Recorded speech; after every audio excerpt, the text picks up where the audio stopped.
ये जो कॉन्सेप्ट है भक्ति मूवमेंट का, ये नानक कबीर की परंपरा का जो कॉन्सेप्ट है कि आपकी अधिकार की रक्षा के लिए मैं अपनी जान देने को तैयार हूं, लेकिन इस देश में ये अधिकार सबका होगा कि वो कैसे भी रहे, किसी भी तरह का धर्म का पालन करे, कोई भी पूजा पद्धति करे।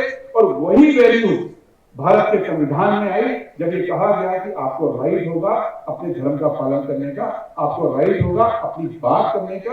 और आज वही राइट के ऊपर खतरा है। कश्मीरी पंडित आए, उन्होंने औरंगजेब की शिकायत लगाई, बोला कि औरंगजेब हमको मुसलमान बनाना चाहते हैं, हमारी रक्षा करो।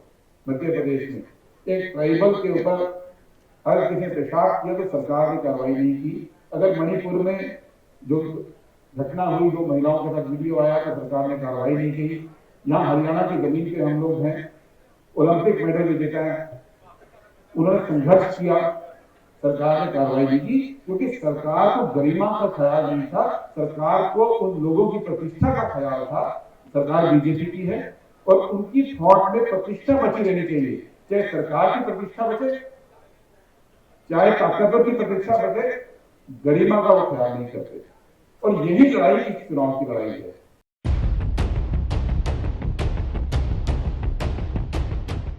सबसे पहले आप सबका स्वागत है इस कार्यक्रम में। चुनाव के बीच में इतना के कार्यक्रम करना, ये चुनाव को की इंपॉर्टेंस को दिखाता है, क्योंकि चुनाव में तो वोटों की बात होती थी, इस चुनाव में संविधान की बात हो रही है। यही इस चुनाव की सबसे बड़ी खासियत है। आप लोग जब बाहर से आए होंगे तो हम लोगों ने बाहर हर एक भाषा के अंदर संविधान का प्रियम्बल ये कॉपी लगाई है और किसी भी भाषा में आप पढ़ लीजिए, जो प्रियम्बल में लिखा है जस्टिस, लिबर्टी, इक्वालिटी, फ्रेटर्निटी, भाईचारा, न्याय, बराबरी, वो क्यों है? प्रियम्बल में साफ लिखा है कि वो इसलिए है ताकि व्यक्ति का गरिमा से जीवन सुनिश्चित किया जा सके, to ensure life with dignity. हमारे संविधान के अंदर प्राइमरी बात लिखी हुई है कि कोई भी चीज जो संविधान में दी गई है वो इसलिए दी गई है ताकि इंसान गरिमा के साथ जी सके। और ये संविधान सभा की समझ थी, जो देश की मिट्टी से उपजी थी। उसमें मैं बाद में आता हूं, क्योंकि उसी वक्त एक दूसरी समझ थी, जो देश में संविधान चाहते थे, जिसको हम आरएसएस की समझ कहते हैं, वो गरिमा कोई भी उस जमाने में जब आजादी का आंदोलन चल रहा था या उसके बाद, उनके लिटरेचर में संविधान इसलिए नहीं चाहिए कि गरिमा चाहिए, उनके लिटरेचर में आता है कि संविधान इसलिए चाहिए कि प्राइड, प्राइड मतलब प्रतिष्ठा, प्राइड मतलब गौरव। तो भारत का संविधान गरिमा की बात करता है और आरएसएस का थॉट गौरव के और प्राइड की, प्रतिष्ठा की बात करता है। ये इंपॉर्टेंट चीज है कि जब आप गरिमा की बात करते हैं तो आप सबसे कमजोर व्यक्ति के सम्मान से जीने की हक की बात करते हैं, और जब आप प्रतिष्ठा की बात करते हैं तो आप बलवान की बात करते हैं कि प्रतिष्ठा और गौरव ताकतवर के साथ जुड़ता है। और यही चीज अलग करती है भारत के संविधान को और आरएसएस के थॉट को। और यही बात अगर आप समझते हैं तो समझ में आएगा कि अगर किसी एक राज्य में, मध्य प्रदेश में, एक ट्राइबल के ऊपर हर किसी ने पेशाब किया तो सरकार ने कार्रवाई नहीं की। अगर मणिपुर में जो घटना हुई, दो महिलाओं के साथ वीडियो आया तो सरकार ने कार्रवाई नहीं की। यहाँ हरियाणा की जमीन पे हम लोग हैं, ओलंपिक मेडल विजेता है, उन्होंने संघर्ष किया, सरकार ने कार्रवाई नहीं की क्योंकि सरकार को गरिमा का ख्याल नहीं था, सरकार को उन लोगों की प्रतिष्ठा का ख्याल था। सरकार बीजेपी की है और उनकी थॉट में प्रतिष्ठा बची रहनी चाहिए, चाहे सरकार की प्रतिष्ठा बचे, चाहे ताकतवर की प्रतिष्ठा बचे, गरिमा का वो ख्याल नहीं करते। और यही लड़ाई इस चुनाव की लड़ाई है कि क्या हम आने वाले समय में ऐसा संविधान रखेंगे जिसमें हर व्यक्ति की गरिमा सुनिश्चित की जाए। और ये जो संघर्ष है गरिमा का, वो ऐसा नहीं है कि आजादी के आंदोलन में पनपा हो, ऐसा नहीं है कि कांग्रेस पार्टी ने जब संविधान सभा में इसको मूव किया, जवाहरलाल नेहरू ने मूव किया, डॉक्टर अम्बेडकर ने उसको लिपिबद्ध किया, तो तभी वो चीज आई थी। ये गरिमा का कॉन्सेप्ट है, ये भक्ति आंदोलन से उपजा हुआ कॉन्सेप्ट है। जब संत कबीर ने इस बात को उठाना शुरू किया, जब गुरु नानक ने उठाना शुरू किया, जब संत रविदास ने उठाना शुरू किया, और तमाम भक्ति आंदोलन के जो लोग थे, उन्होंने सबसे पहले इस देश में बात की कि बराबरी का देश है, वो देश नहीं है। इस देश में व्यक्ति की गरिमा होना जरूरी है। और उनकी लेखों में अगर आप जाएंगे, अगर आप बात करेंगे, तो हर जगह उन्होंने सबसे पहले किस पे अटैक किया? सबसे पहले अटैक किया जाति पे। कि पहली चीज, अगर जाति भेदभाव से अगर बराबरी का हक नहीं मिलता है, अगर जाति के चलते अगर आप बराबर का जीवन नहीं जी सकते हैं, तो आपका जीवन गरिमापूर्ण नहीं हो सकता। कबीर ने सच लिखा कि ब्रह्म बिंदु तक उत्पाती, ब्रह्म बिंदु से सब उपजे हैं। कहो रे पंडित बामन सबके हो, कि सब उपजे तो एक ब्रह्म बिंदु से, सब पंडित बामन हो गए। बामन कह के जन्म मत होए।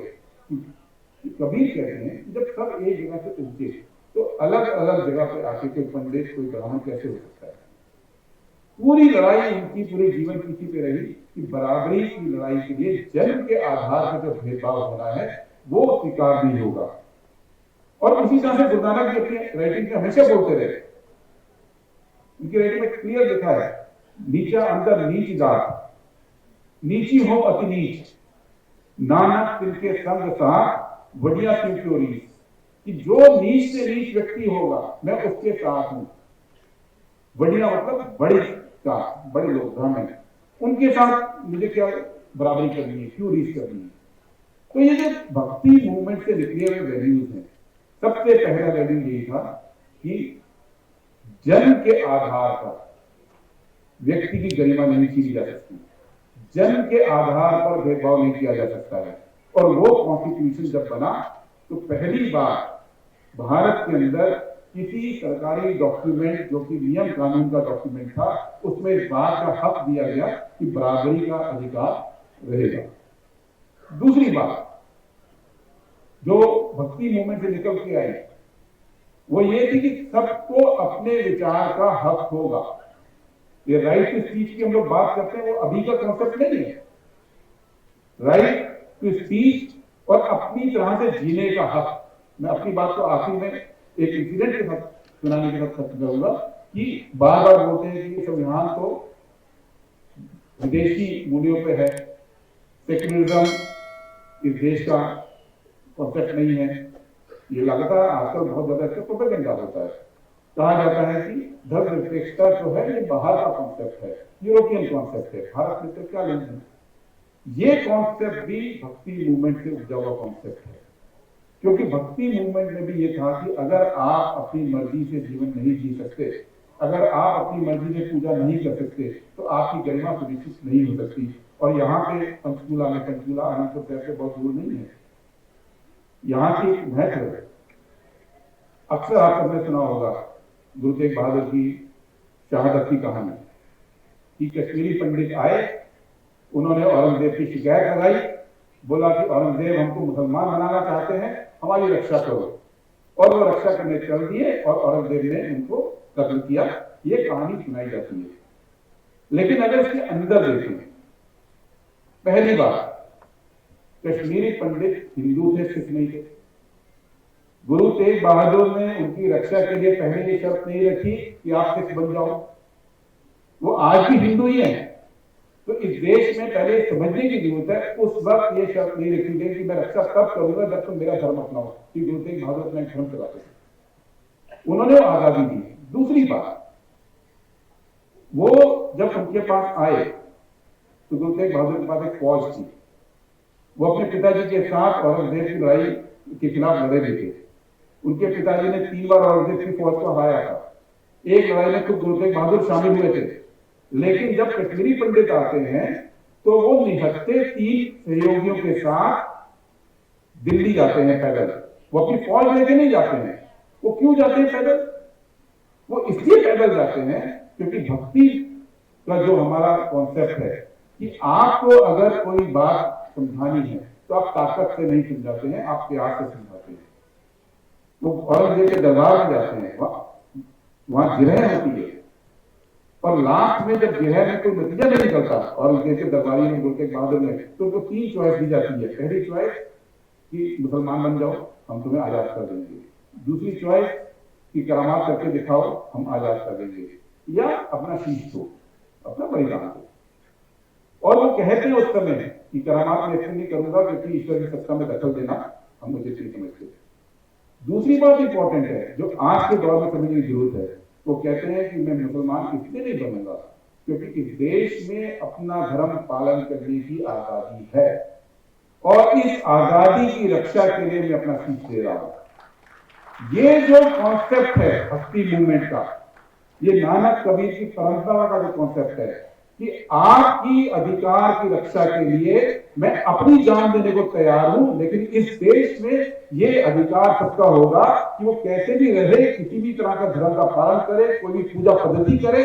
और वही वैल्यू भारत के संविधान में आई जब ये कहा गया कि आपको राइट होगा अपने धर्म का पालन करने का, आपको राइट होगा अपनी बात करने का।